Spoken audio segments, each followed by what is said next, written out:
మౌనంగానే ఎదగమని మొక్క నీకు చెబుతుంది. ఎదిగిన కొద్దీ ఒదగమని అర్థమందులో ఉంది. అపజయాలు కలిగిన చోటే గెలుపు పిలుపు వినిపిస్తుంది.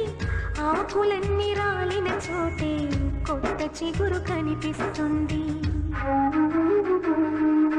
మౌనంగానే ఎదగమని మొక్క నీకు చెబుతుంది. ఎదిగిన కొద్దీ ఒదగమని అర్థమందులో ఉంది. అపజయాలు కలిగిన చోటే గెలుపు పిలుపు వినిపిస్తుంది. ఆకులన్నీ రాలిన చోటే కొత్త చిగురు కనిపిస్తుంది.